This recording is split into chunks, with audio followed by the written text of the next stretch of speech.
Bonjour tout le monde, alors aujourd'hui semis, repiquage, rempotage.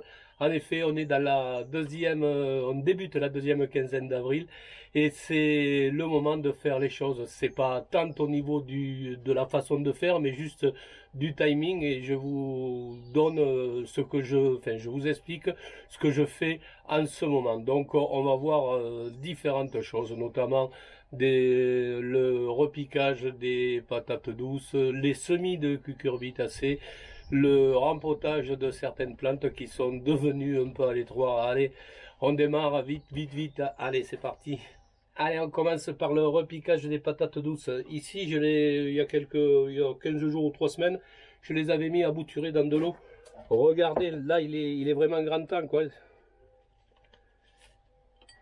Quand on regarde ici, il y a un écheveau de racines, il est presque trop tard. Donc je vais essayer de démêler tout ça en faisant assez attention à pas trop casser les racines. Voilà, ça se fait tout doucement ici, là, voilà. Voilà, vous voyez quand même de belles racines qui ont été faites juste dans l'eau. Mais maintenant, ce que je vais faire, je vais repiquer ça donc dans des godets.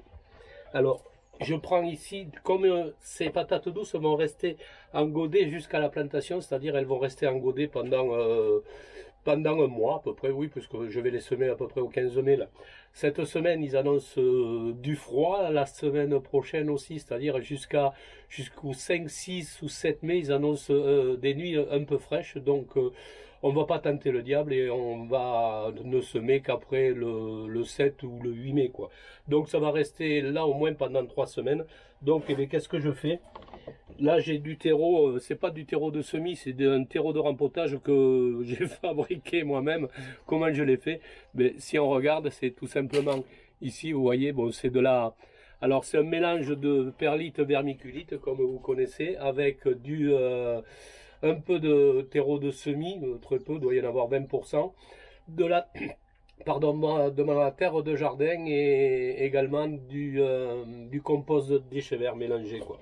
Donc il y a à peu près 30 à 40% de terre, 30 à 40% de compost de déchets verts, 5 à 6% de perlite vermiculite. Je ne sais pas si ça fait 100%, mais enfin, vous voyez, c'est à peu près, quoi. Donc, eh bien, c'est très simple, hein. Ce que je fais ici, je mets un fond de terre dans le fond du pot. Et ici, j'écarte un peu les racines pour qu'elles soient bien comme il faut. Et c'est très très simple, hein. Donc je remplis ici, tac. Voilà, premier rempotage de réaliser. Pareil, ici donc je mets un fond.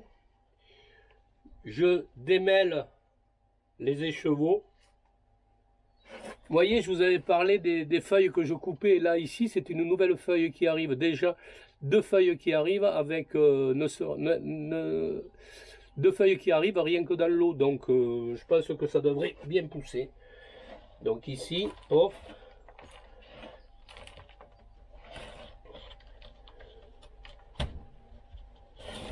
Voilà. Donc, pour la quatrième ici, toujours pareil, enfin je veux dire, il n'y a rien de sorcier. Je mets un peu de terre au fond. Vous voyez ici pas mal de racines, hein. Donc j'écarte à peu près les racines ici et vous voyez, je remplis à moitié du pot. Là, je tasse. Je continue pour les autres et quand c'est terminé, je mets tout ça en bassinage pour bien gorger d'eau et ensuite je vais mettre ça en serre parce qu'en ce moment il fait pas très chaud, quoi, et c'est une culture qui demande quand même beaucoup de chaleur, donc je voudrais pas trop qu'elle dépérisse. En revenant 15 jours en arrière sur les patates douces, regardez la patate douce, celle-ci, il y a 15 jours quand je l'avais coupée, comment elle était, quoi.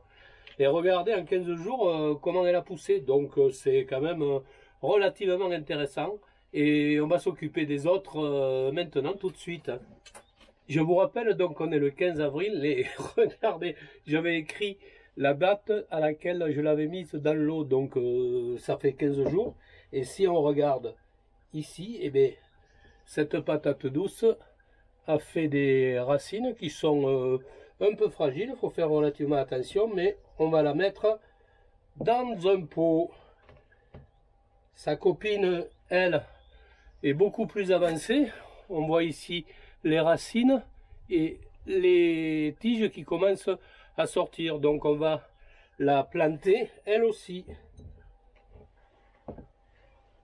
On revient sur mes deux carrément pourrables. Là. Ici, celle-ci, vous savez que j'avais coupé à ce niveau-là pour voir. Bon, mais c'est pas...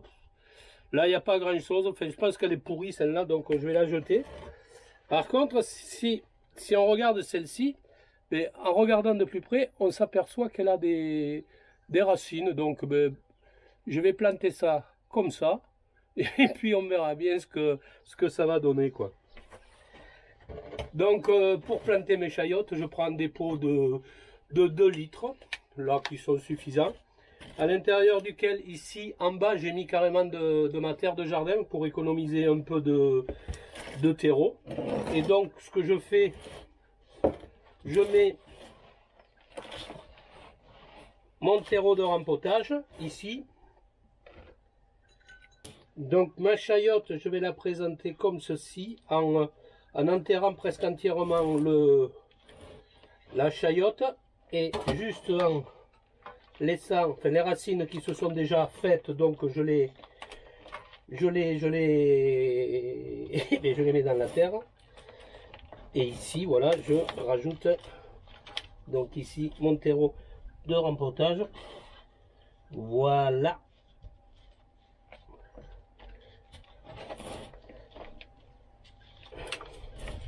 Voilà, on va arroser tout ça, on va nettoyer un peu parce que là ça fait un peu cracra. Et puis on va mettre ça au chaud comme l'autre pour que ça fasse comme l'autre, c'est-à-dire que ça pousse relativement bien. Je fais les deux autres, donc je les arrose, je les nettoie et je les mets au chaud.